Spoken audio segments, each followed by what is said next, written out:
So Noah, let's start with you. What was the specific big moment that you wrote down? I went 0 for 4 at the plate for the day. And then Caleb, what was it that you wrote down? So for me, it's also in the Little League World Series, shaking in my last at bat with 2 outs in the last day. As you guys think back to that, what were you focused on? I was focused on negative talk, talking down to myself because I'm not performing to what I expect.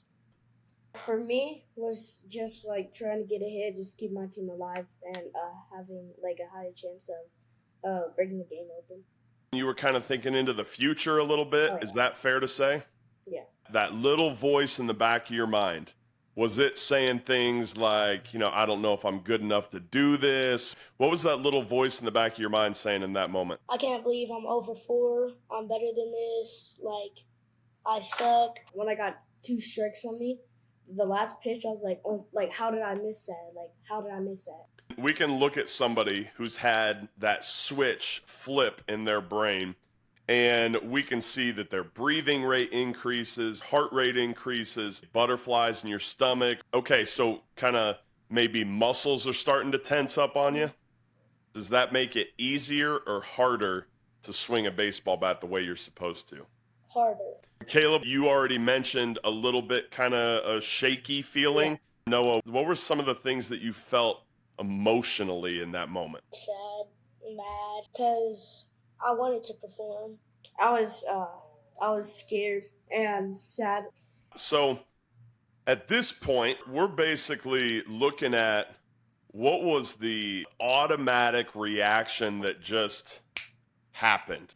And so we're going to spend the rest of our time thinking, how do we override that automatic reaction? If you think back to the best game you've ever had, how did you feel? Was it calm? Was it confident? Were you in control? Relaxed, confident, happy to be there. I feel very confident going up to the plate. I'm amped up. So what we don't want to do is just sit around and hope that we're somehow going to just magically feel amped up or confident or calm or in control.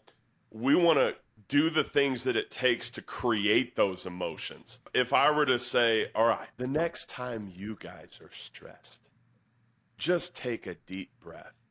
Do you think that's going to fix everything? No. But if I can say, look, the vagus nerve connects to that lower part of your brain. It's responsible for your heart rate, butterflies in your stomach because it's controlling how much blood is in your stomach, your liver that releases fats and sugars, adrenaline that's being dumped into your body. Now it's oh, maybe this will actually work. Inhale, 1, 2, 3, 4, because that diaphragmatic breathing is the fastest way to turn down that activity on your vagus nerve. The next one is self-talk. I've got other athletes that really like using what we call a go-to statement. When you're 0 for 4 and you've got to go up to the plate and you got to put the ball in play or you got to have a quality at bat, what is it that you want to believe? Combine whatever you have in the first box and whatever you have in the second box and come up with that powerful go-to statement. That's going to help you guys in that moment when that little voice is saying, gosh, how did I miss that pitch? Or I can't believe I did that. That kind of brings us to the last category on here, focus. I have my attitude, how good is what I can control.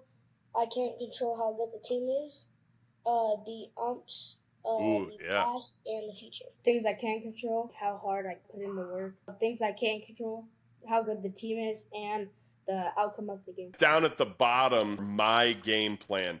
So on the left-hand side, I want you to write down what are some big moments that might try and flip that switch for you. Maybe it's your first at-bat. Maybe it's after you get down 0-2 at the plate.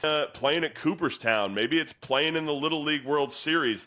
The fact that now you're going to be on TV and now all these eyes are on you, everybody's watching you. What are the times where that switch on the inside, that middle part of your brain might get flipped? You guys have 4 tools that you wrote down. The 4x4 breathing, FMR, or the forced muscular relaxation.